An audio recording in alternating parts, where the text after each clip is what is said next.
ladies and gentlemen, this is Trisha here. I am changing our title right now to say that we are going to be drawing a syrphid today. Syrphids are sometimes called hoverflies, like Susan has in chat. The other common name they will regularly have is flower flies. One or the other you'll hear regularly. Many of the syrphids, let me put the scientific name up here. They are Syrphidae, and many of the syrphids are bee mimics. So you'll see that black and yellow striping regularly in this family of insect. They are not dangerous. They do not sting, they do not bite, they are not poisonous. They just want to look like bees to fit in. And really, it's primarily because things that are black and yellow don't get eaten by birds. Just because birds know those warning colors. And it's kind of funny because they took mealworms. Scientists were testing out this theory of the black and yellow stripes in the birds specifically, and so they took mealworms and left them normal colored mealworms, and then they took the other half of them and they painted them black and yellow stripes, and the black and yellow striped mealworms didn't get eaten by the birdies. How fun is that? Even though they're still mealworms. Alright. Yay! So, we're going to be drawing this hoverfly today. It took me a minute to pick out what insect we were going to draw today. So, this is a syrphid from Oregon that I collected, let's see. This one was collected July 31st of this year. So, it's one of the newer specimens. And, it is from Oregon. I'm wondering if there's a possibility of getting it close.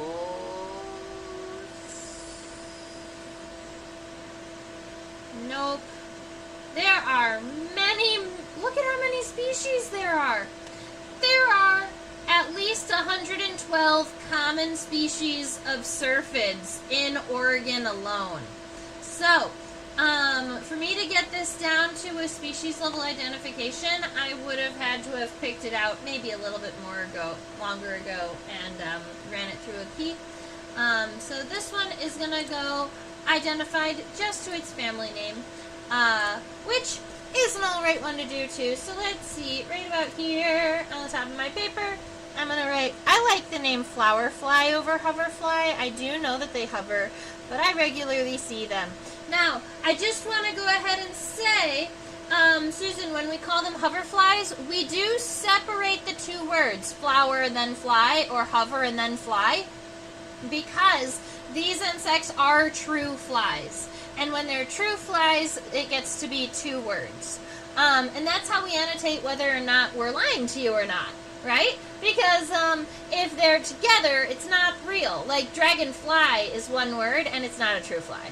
Or like butterfly is one word, and it's not a true fly. Do birds avoid black and yellow stripes instinctively, or do they learn from an experience of getting stung? That is a fabulous question, and I don't have an answer for you. I think that to test it, you would have to have brand new birds, like newly hatched birds that had never seen one before, and run the experiment again. Great question, though. Alright, so let me go ahead and get you a measurement, too, as we are collecting data on where and when it was collected, right? How fun would it be if I just drew like a little boop, boop, boop, little like label box and put USA, Oregon, and then the date being what? July 31st, I believe I said. Of 24. And then, let's get a measurement.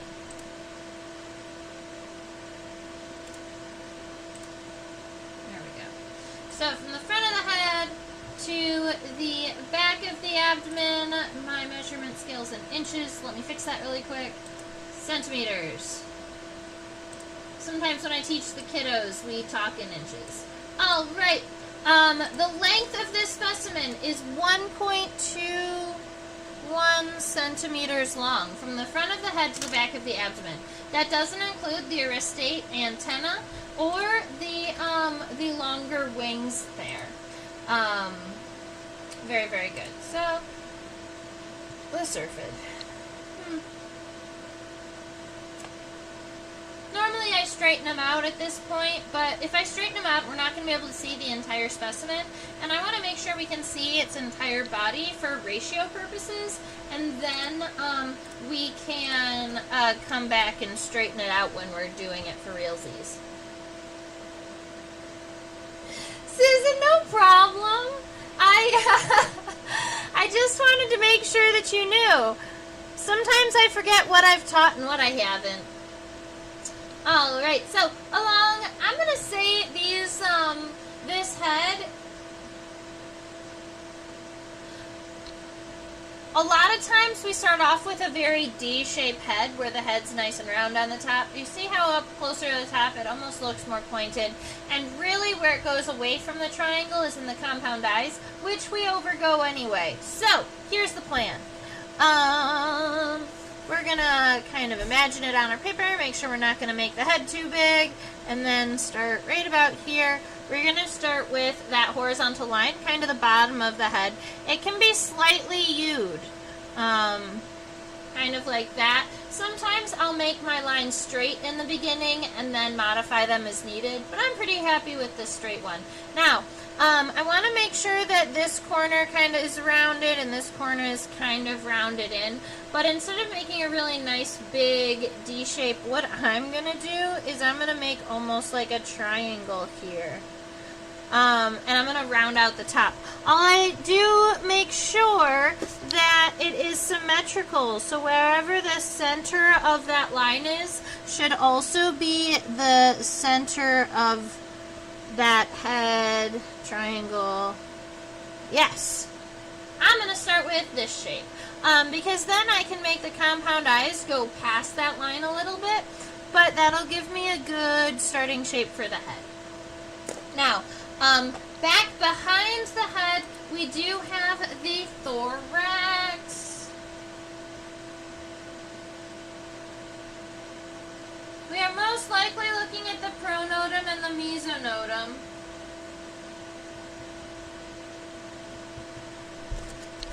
Alright, so the front corners of this guy are pretty sharp, so we're going to kind of come from here and from here, make that straight line across, and then we're coming down. But I want to make sure that where this thorax is, it actually ends wider than it starts. So this should kind of come out slightly.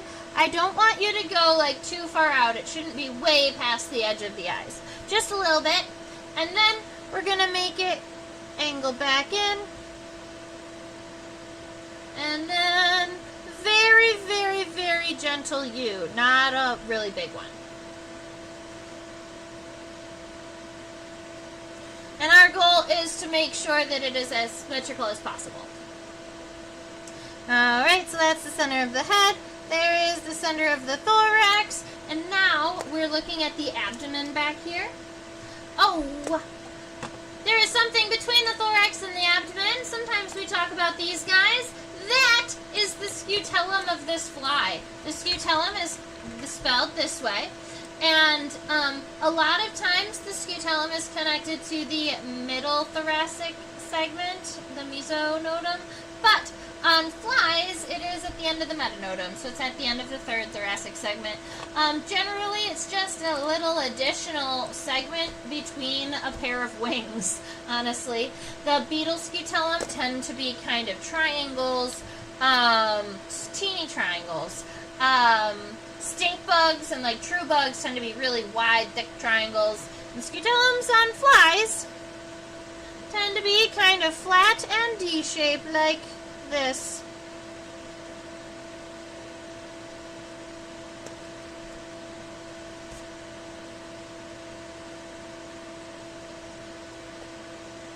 Alright.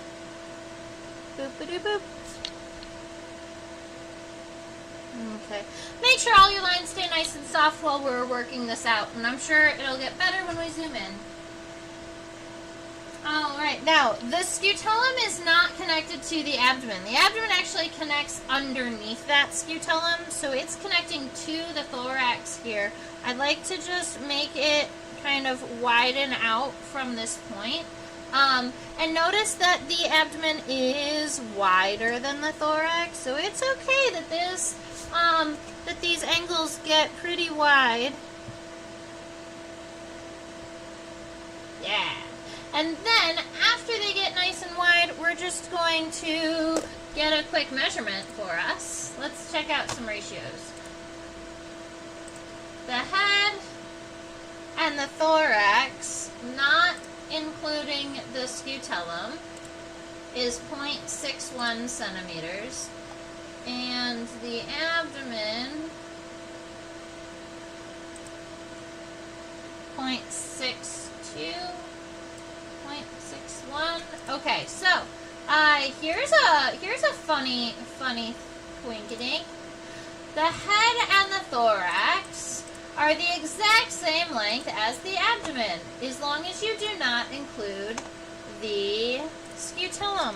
So if you measure from here to here on your drawing, and then you kind of lock your fingers there, or yeah, I kind of lock my fingers in place and then just slide the paper underneath them.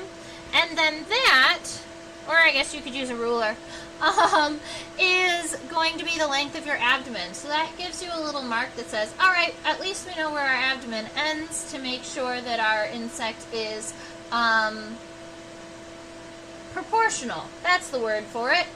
And notice the end of the abdomen gets down to a point, but it's a nice rounded point, so we're going to kind of make it wide for a moment, maybe about a third of that space, and then come on down really tight, and we're going to make this little bit of a boop, boop, boop. I think that's a little wide, so I'm going to actually narrow this out a little bit.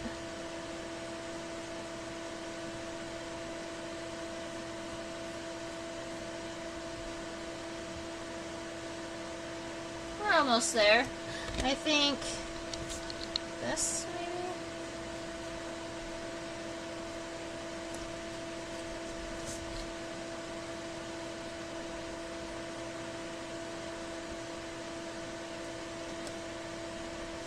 All right, well, this at least gives us that nice start to work with.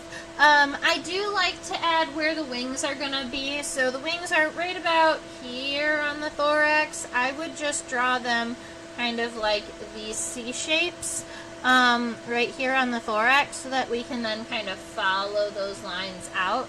And then we know that the wings are longer than the body, so it's very likely that the wings are going to make it kind of down to this point, is right about where I would guess.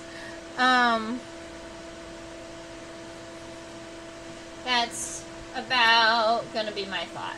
But let's go ahead. We're going to zoom into the head, and we're going to see about getting our sketch all finished up.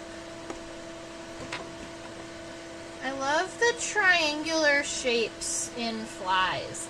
Like the wings are triangular, and the head, it all points. It's very aerodynamic shaping. Flies are great at flying.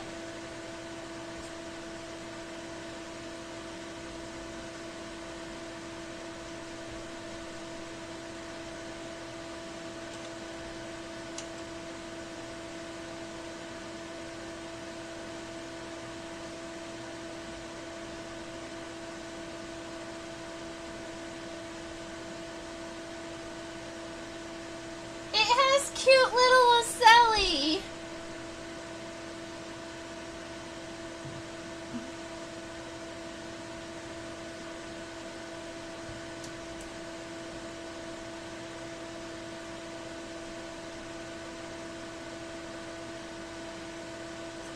The head is twisted a little bit, so I'm trying to make it a head-on view. There it is. That's even.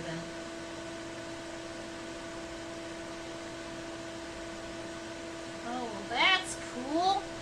Okay. Oh, but it's not even for the camera yet. I have to go off to the left a little bit.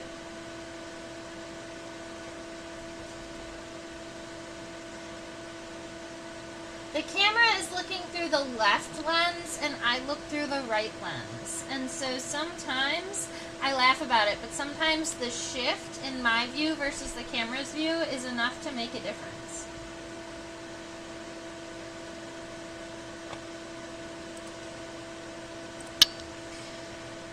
Alright, so I hope that at this point you can see why I made that more triangular shape for my head here. I'm actually going to throw another book underneath this book. Lift it a little bit closer to the camera. We're going to do it twice. Let's see. As long as my pencil fits under it, we'll be good. Ah, it works. Okay.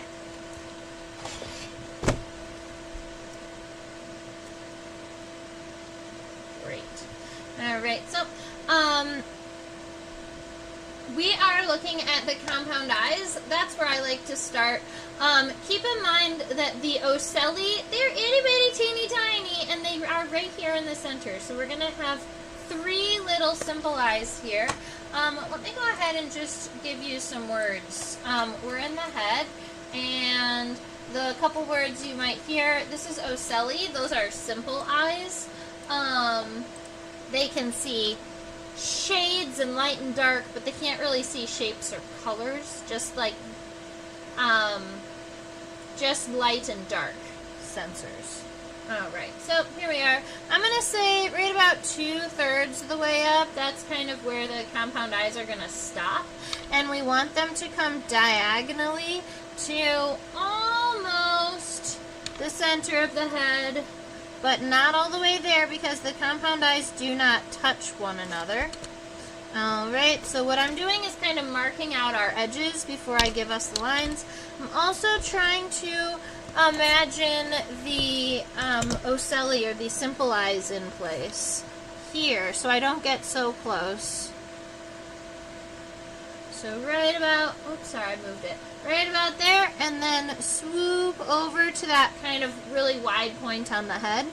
And then we need to do it on the other side. So making sure that it stays really nice and symmetrical, come towards the center, swoop it out to that wide point. But we're not leaving our head looking like this. We are going to expand those compound eyes outside of the angle of the head here. So the compound eyes, they look pretty buggy. So I want to make them go nice and wide here, and then just go ahead and give that same exact arch to the other side. And after you get them right about where you like them, that's going to be our first nice dark kind of final lines on our fly. I love finalizing the compound eyes first because that gives me the ability to kind of base the rest of the shape of the body on it. Oh, there's my eraser. I found my pink eraser again. Sometimes without that one, I can see the differences better too. Without the sketchy lines. Let's see.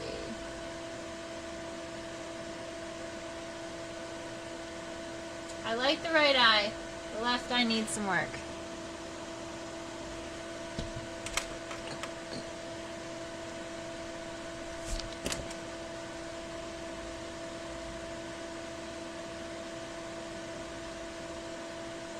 Alright, we're going to leave it this way. Now, the compound eyes here have many individual lenses inside, so I like to crosshatch within them, just meaning diagonal lines in both directions. This is generally a shading technique, but I also like to just use it to add all of the individual facets within the compound eyes. I do know that Susan loves to look very deeply into the eyes of flies, so we can go ahead. We will be zooming in on our eyes just to see what they look like. Now right here at that very center where the eyes get closest, this is going to be where your little ocelli are. So we're going to make a little triangle right here at the base of the compound eyes of itty bitty teeny tiny circles. They're so cute. Okay. Now with the front of the head here, I thought that it was going to flatten out a little bit more, but it actually stays pretty roundy. So I'm just going to kind of narrow this a little bit and make it a tiny bit more pointed. Now, right about here at the level of the front of the compound eyes, there is actually a ledge, and this ledge has the antenna coming off of it. The ledge is right about, where's Terry? There he is. Right about here. And it appears to have a spine on the left and a spine on the right here. So, and that is kind of right above where the antenna get connected. So I'm going to start right about here, and I'm just going to kind of give it this ledge. I might even add a little bit more spiky up on the top. But there's our ledge. And it actually might need to be wider, huh? I'm going to make it wider.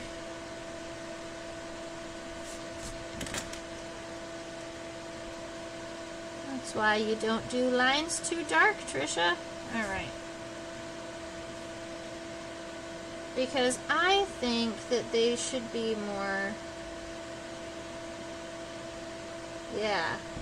It's going to be more like this. That ledge is going to have more of a connection to those compound eyes, going a little bit wider. And then I need to make sure it stays centered.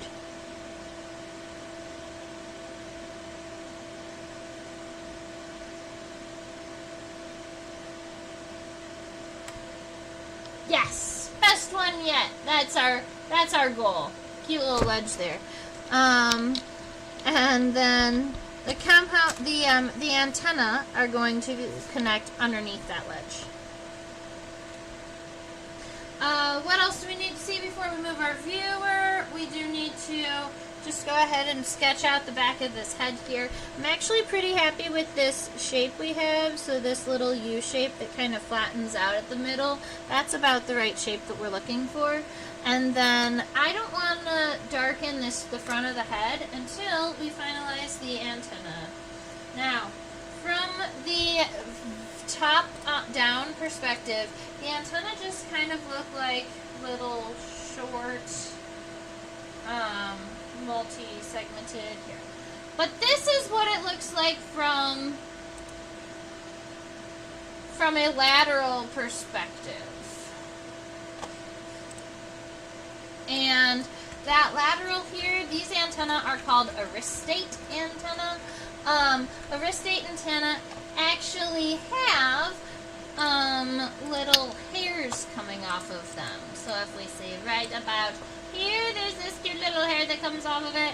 That hair is named the arista. The common name for these antennae, the name that I've heard most people say, I guess, that when they don't refer to aristate as a name, sometimes I've heard people refer to them as sausage-shaped antenna, which makes me laugh because you still have all of the antenna pieces. You have the scape, the pedicel, and the flagellum. But the last segment is just like large and round and just is kind of floppy there. So that's where these guys are coming out. So what I want to do is I'm just going to, the first and second segments of the antenna are kind of like these little stacked triangular type segments. And then the last segment is that sausage kind of shaped segment. And it's kind of leaning down, but I'm just going to put it out straight. And then there is that hair coming off it, and that was a little bit too long of a hair. We can shorten that hair. More like that. Alright, and then we get the other one.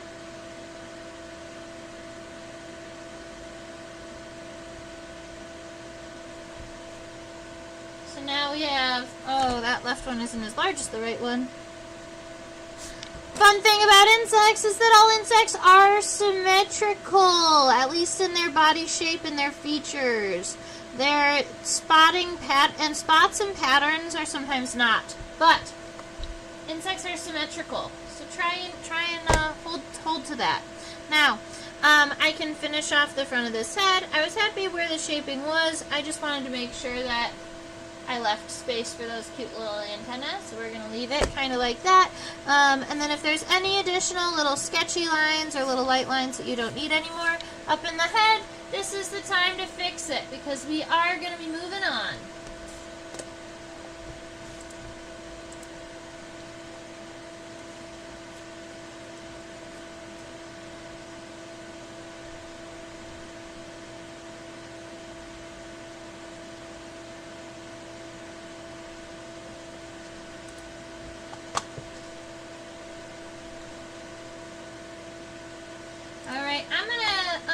I'm gonna increase the exposure just a little bit and see if we can brighten this picture up.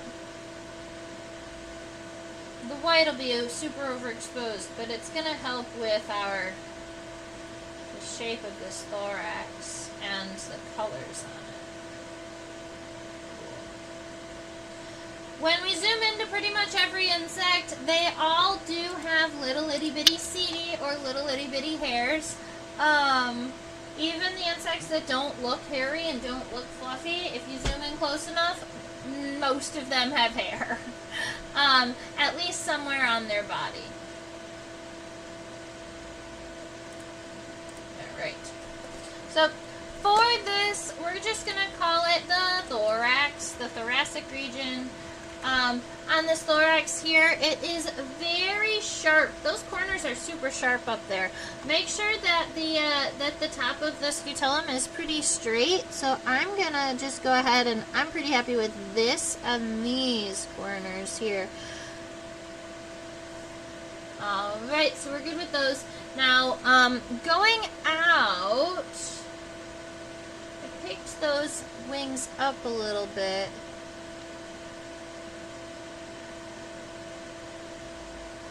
Yeah, I think that's what we're gonna do.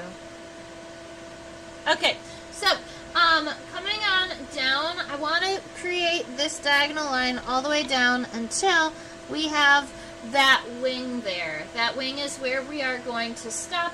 I do believe that if you look close enough, that wing is also technically where the widest part of the thorax looks like. It's possible that it gets a little bit wider underneath, but what we're going to do is kind of imagine this to be the widest point. That's how it looks like. And then the wing is here, and it's going to come down just a teeny bit narrower is going to be the goal. So, more like this. Yeah. And so then we have to do the same thing on the other side, where we skip that region here, and then just kind of imagine this guy coming around, and then we're just making it a tiny bit more narrow here so that it gives more of an oomph to the wings.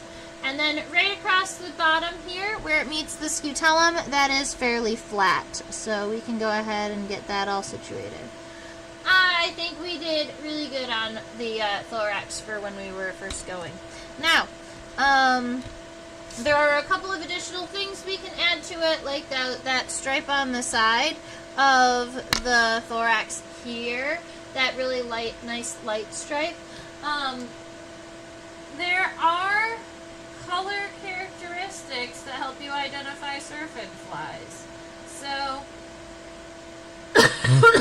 like, the fact that the edge of the thorax here is yellow along here, and then also along this side, angling down into that scutellum, where the scutellum is also kind of gold, that's going to probably, that's not going to happen in every flower fly, so that'll help us kind of narrow identification down a little bit. And then right here in that center, that's that dark region, so you can drop a little bit of graphite if you want, kind of smudge it in. That'll help us kind of know what's happening where. And admittedly, head was all black too, so you can smudge some of the lines to kind of darken those features just a little bit. I always like to, if I do that, I always like to come back in and erase any of the smudges that got outside of the lines. Alright, so we've got some color happening. I love it. Love it, love it. I thought there was an additional separation right here, and I don't see a suture, like a line across.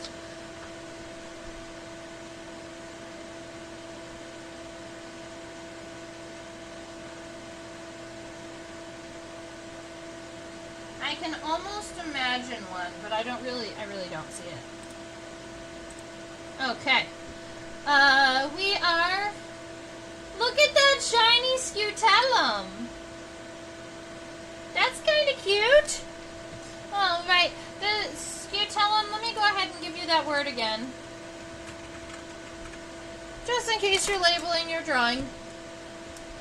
My original sketch of the scutellum had really wide edges, but I'm noticing now that the edges are a little bit narrower and thin, kind of pointed on the edges. So I'm going to erase this and this and kind of narrow those out just a little bit.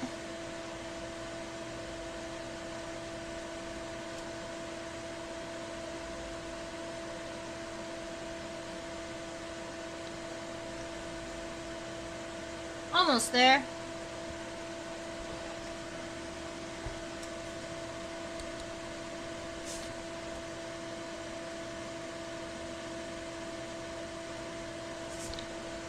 Yeah, better. And that is the scutellum.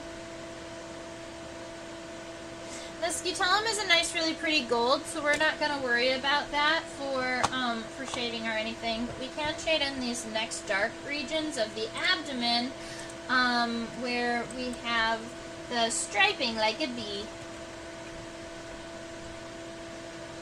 We're also going to attempt to count abdominal segments. So that's going to be fun.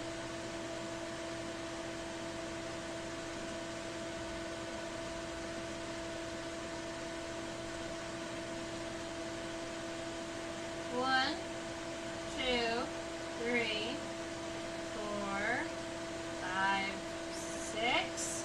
I counted 6-ish. I'm going to have to zoom in and count one more time. 1, 2, 3, 4, 5.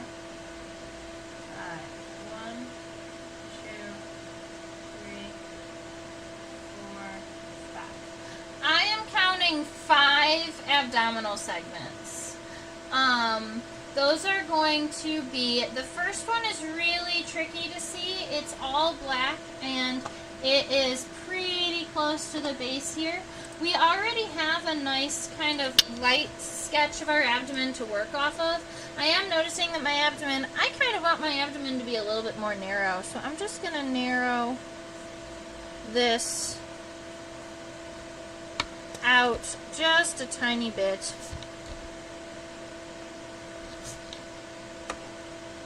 Yeah.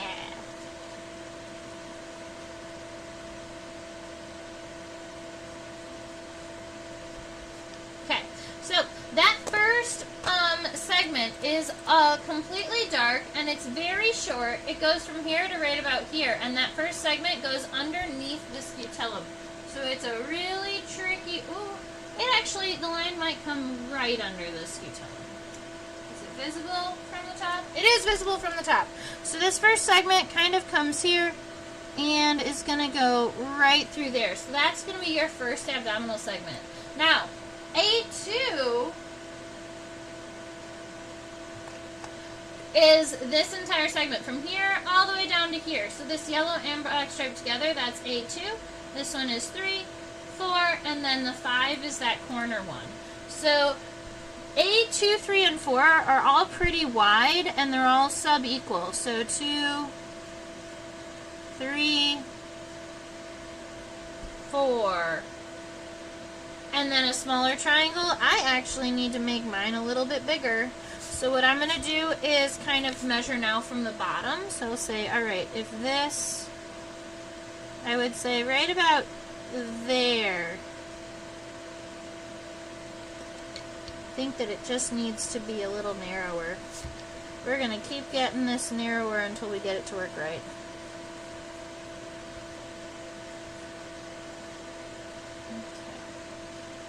Okay. Right about there is going to be that last segment.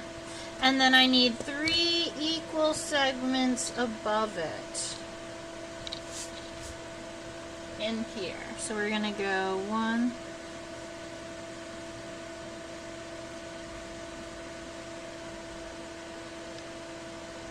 2, 3.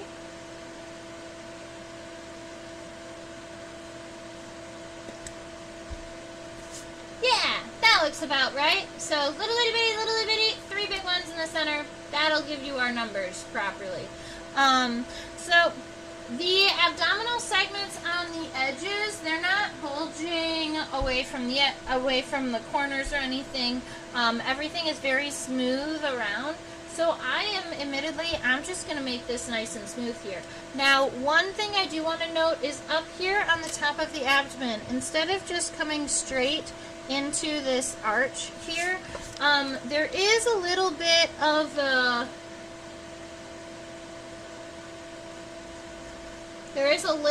a corner up here where it kind of comes out first and then it's going to continue. And where it's coming out and angles down, that's going to be kind of where the first segment of the abdomen is. And that is primarily because it's coming from below and coming up at you. It's a perspective thing. So then, as we go across,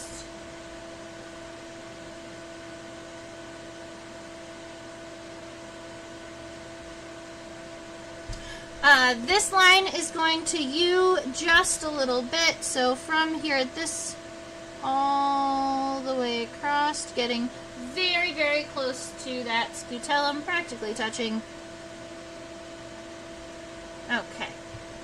Then our next segment, for our next trick, we're going to come down, and I just want to finish this whole smooth edge of the abdomen because I want to make sure that there's not a lot of extra segmentation happening on the edges. And then after you get that nice solid line, you can go back in and erase any of your sketchy lines. It's gonna take a little bit extra for me, so I'm just gonna go over it one more time. Now we've got A1, this one is A2. I'm actually going to make A2 go mostly straight. So right straight across, right about here.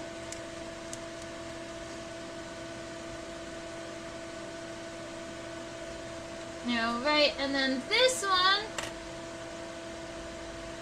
is up, and the next one is up too. So like, oops.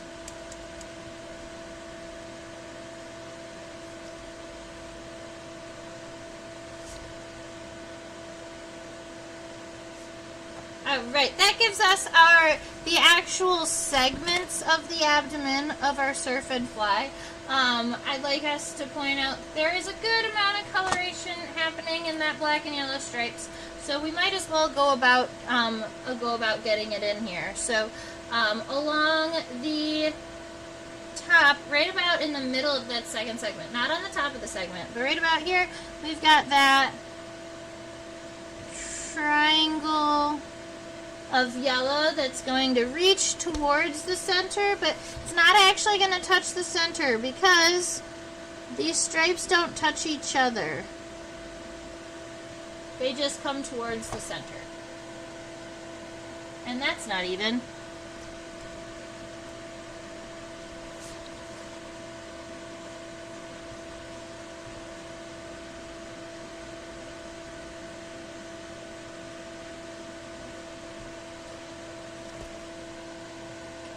Better.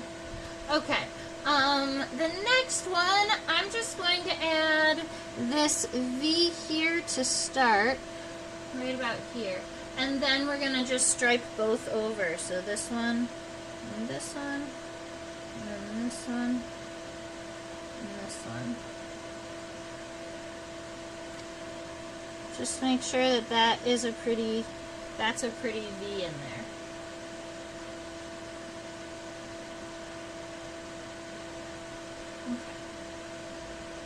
Oh, right down here we have very similar, but we're just going to make these more loops. So coming up towards the center and then coming back down in both directions. And this segment also has a little bit of a yellow hue on the bottom.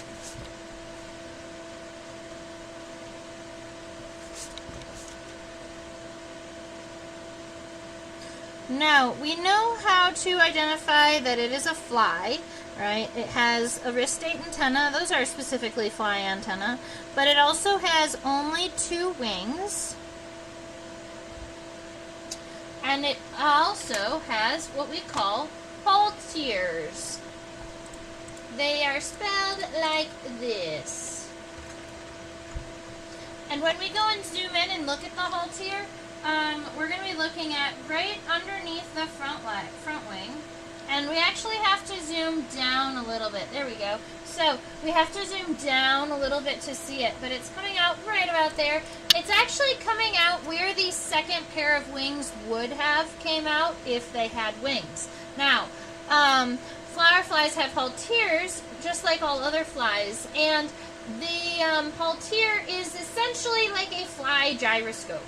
It helps them balance and stay stable in the air. It's gonna come out right around here, and you can see it's nice and short, so it's only gonna come out to right around here, but we're gonna go out, and then a lot of times I describe it with like a bulb on the end, but then when I zoom in and look at them, I would almost imagine them more with like a little triangle on the end. But they are very thin stem that comes out, gets wider, helps them balance in the air. Haltere.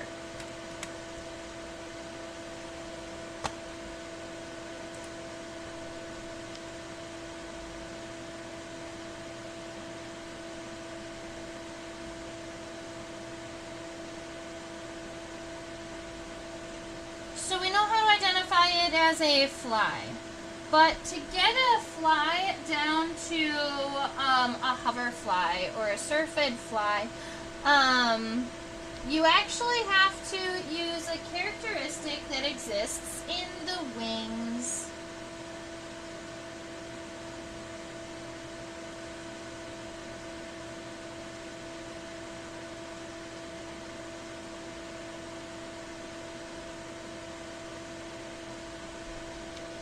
Cool.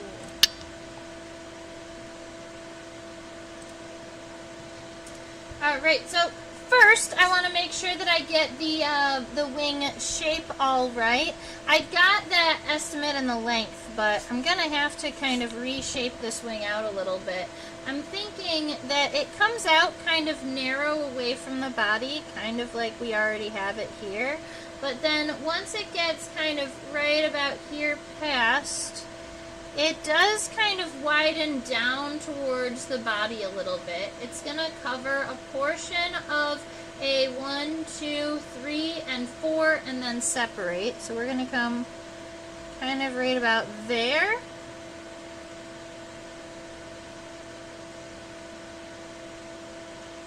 Close.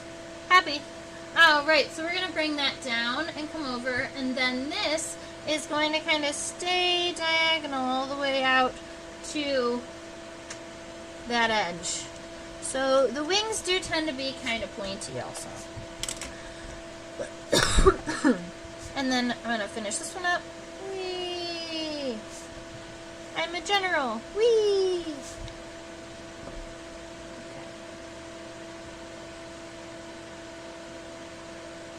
So are there other fly families that have this black and yellow striping? I'm sure that there are, yes. There are species of robber flies that are bee mimics. So they have black and yellow striping, although robber flies have a very different body shape. I wonder if there are any maybe like bot flies that are striped.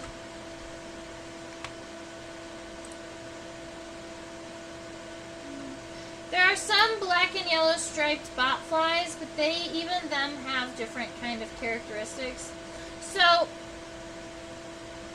if you were going by the striping, you could almost get there. But there are a good number of, like, ooh, this is cool. I just found a picture of a robber fly that very much looks like it. Yeah. Yep. So, yes. Leading edge vein of the only pair of flight wings. Obviously, that is going to take the brunt of flight. Now, right underneath, those are not characteristics. Those aren't our diagnostic characteristics, but it is where I like to start drawing our wings. Now, I'm thinking to get this right, we're going to have to zoom in even more on these wings here, just so that I can show you what this looks like. Okay. So, up here at the top of the wing, we're just going to kind of set up a basic fly wing venation. So we're going to go kind of one vein that's going to go towards the base, and we're going to give kind of 1, 2, and then we're going to kind of connect them across and connect these guys across. Okay, so now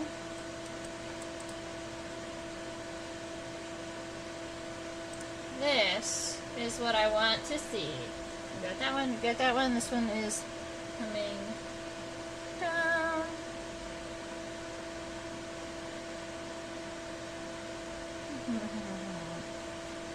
This one's coming down, this one's coming down. We've got this straight line going across. Okay, so this is the characteristic I want to show you. So it's coming out from up here somewhere.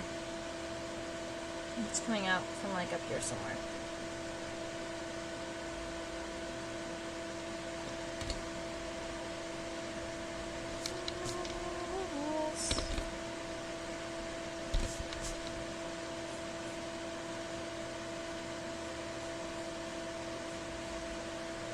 Oh, right.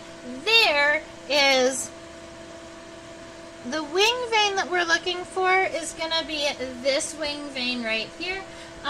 We can see it.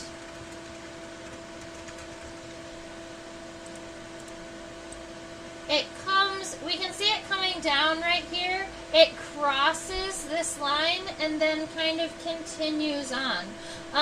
Unfortunately, this wing is folded, but believe me when I tell you that this vein, once it gets around the edge of the fold, it doesn't touch anything. It doesn't merge into another vein. It doesn't go to the edge of the wing like most veins do. This vein here just crosses this cross vein, goes a little bit, and then ends. And flower flies are the only family of flies that have a spurious vein, or a vein that just kind of appears, crosses the vine, and then just disappears into nowhere. And I was trying to see, but I believe that both sides of the wing on this hoverfly are actually folded right at the most inopportune spot. So we can see the beginning there. I think we can see the end of it on this side. Ah, there we are. Okay.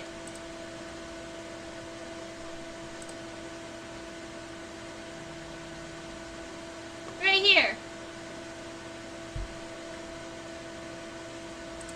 This is the spurious vein. It crosses here, comes across through here, continues on, and then stays open. It doesn't touch anything. And it's kind of just a funny thing that this vein does. And hoverflies and flowerflies are the only ones who have it. Oh, right. So I want to make sure that I also draw the haltere on the other side of our fly. So let me grab wherever my pencil ran off to. Here we are.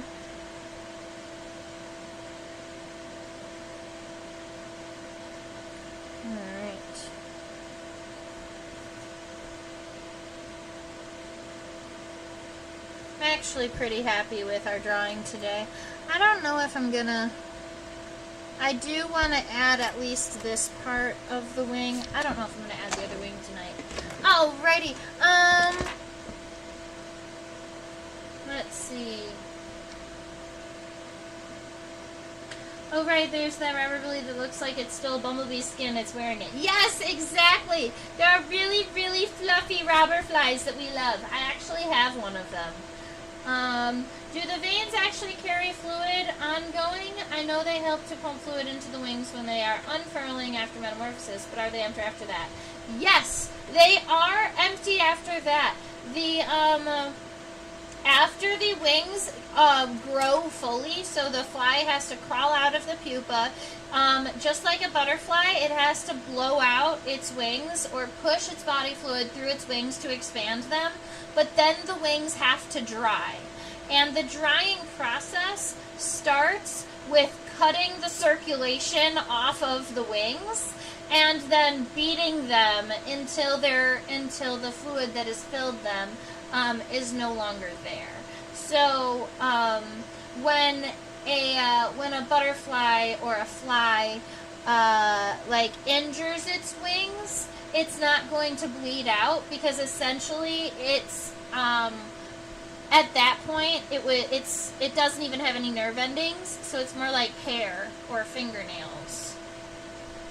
The ends.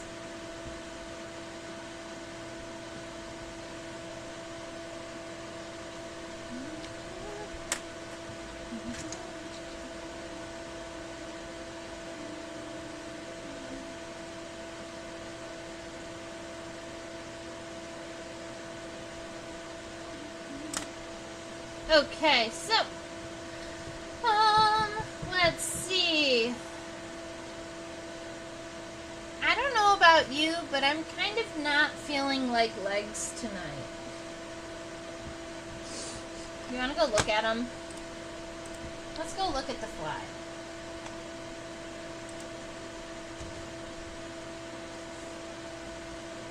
So we have not looked at the fly head on yet.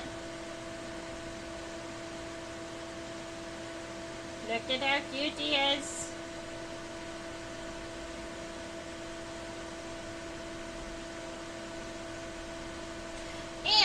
And the other thing that we have not looked at,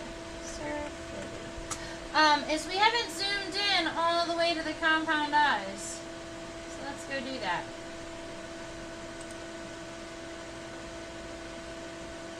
Ooh.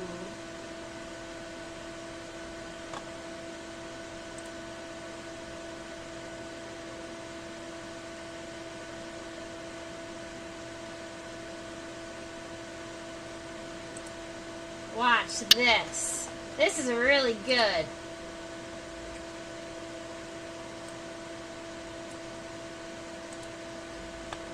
Look at that. That's the fly's compound eye. That's so cool. I love that the eye is reflecting multiple colors. And I wonder if the eye has different numbers of, like, I wonder if the colors that the Ommatidia reflect help you determine what colors that those individual Ommatidia can see, depending on whether or not that those colors are staying in the eye or reflecting off of it. I wonder if that's a thing. Because look, you got all of the reds and the purples on the edges, and then you've got the greens and the blues in the center. I guess it's also possible that it's just the way that the light is hitting them at this angle. Structurally types of color. That's just so cool though. So I just wanted to share that. I know Susan really likes the zoomed in eyes. So we needed to make sure we at least did that on a fly. Now, the other thing we can go and look at are the legs.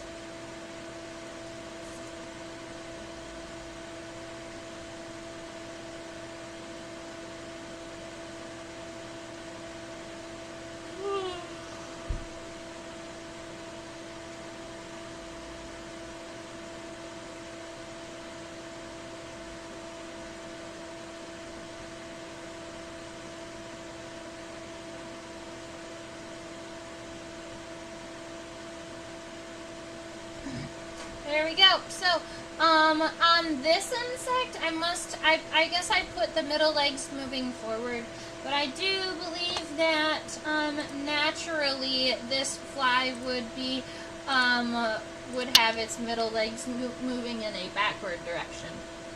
But, these are all 6 of the legs. They are ambulatory, meaning they are all walking legs. And if you did want to draw the legs, here you've got the femur coming up, the tibia coming down, and then up here in the front there appears to be 3 tarsal segments, but I thought it was 4.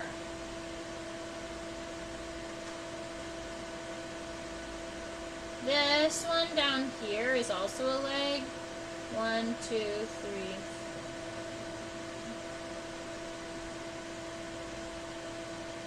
Yeah.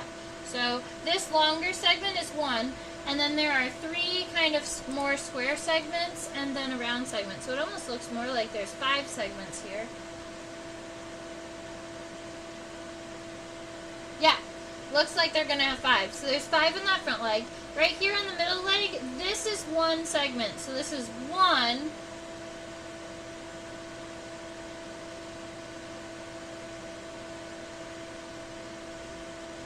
This one is 2, 3, 4, 5.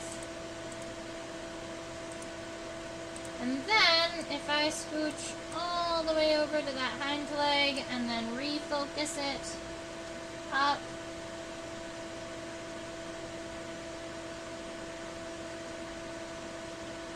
come on.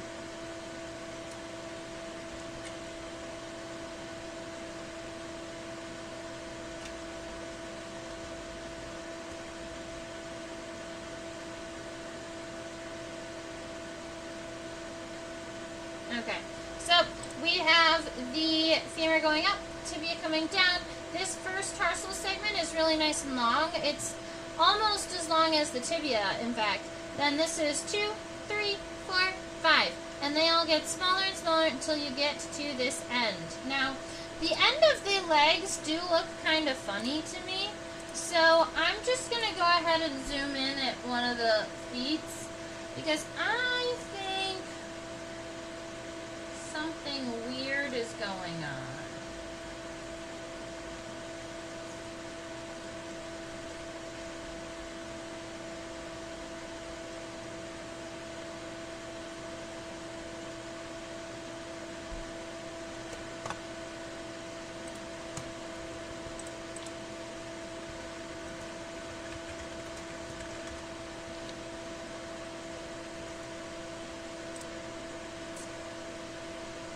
So what you're looking at there are, I believe, are the pulvulus. I'm looking up to the pulvuli is plural. The empodium, that's the name of the hair in the center. Okay. I just couldn't remember the name of the hair in the center. So, here we are. I've got some new words for you. Pulvuli and empodium. So, the pulvuli are a plural word for the singular pulvulus, and it's this little, it is this little pad here and this little pad here. The pulvuli are the tarsal pads, and then right here in between the pads, there's this little hair. And admittedly, I'm not sure what the hair does. I just know that it exists. And that hair's name is the empodium. Not all insects have an empodium, but a good number of flies do. I'm going to Google really quick purpose of an empodium to see if I get an answer. Just that it helps it climb smooth surfaces. I don't know how that little hair would help. So I'm not sure. It might just exist there. Alrighty. Do I have any other questions, comments, concerns about our cute little flower fly friend here? I don't particularly want to draw not feeling leggy today. I will go ahead and come back into this abdomen and kind of shade the darker regions so that the yellow looks more yellow. Cool. Yay! Alright, if you really enjoy looking at my full drawing, there we go. This is what my drawing ended up looking like today. I did have the one wing on this side. There is a possibility of me drawing the legs on this side at some point, but I think that it might be really cool to just move this wing and copy it over. I just ran out of space. I was going to hit the ring. But that is my cute little flower fly from North Dakota. No, from Oregon.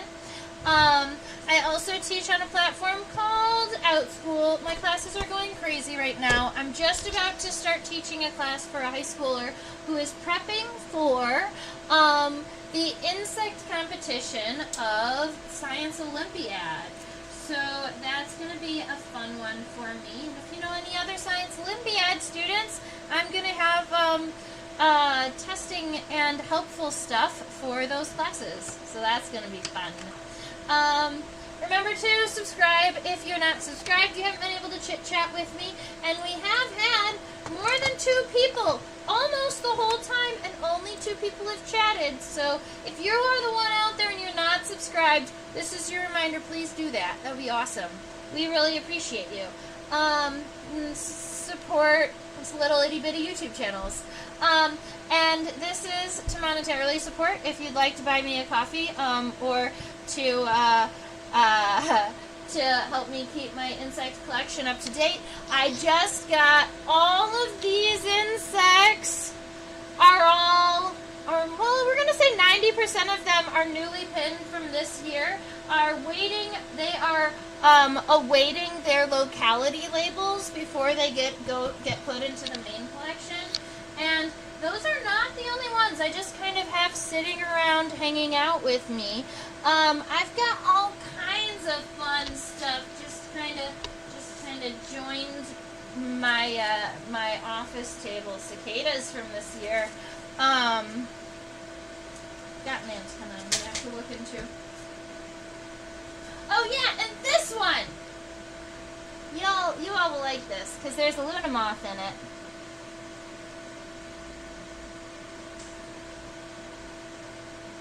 Yeah, pretty. Okay, so I just wanted to kind of go ahead and share those with you too. And you know what? There's more to the other side of me, but that's okay. So all of these, it's really helpful when I receive support, because then I can go out and collect bugs a lot easier. It helps me keep all of my pin supplies up and all kinds of wonderful things. If you want to email me, I'm Trisha@theinsectopia.com, and if you want to tag me in anything on Facebook or Instagram, it is @Insectopia2015. I hope that you all have a fabulous and lovely rest of your week, and stay buggy.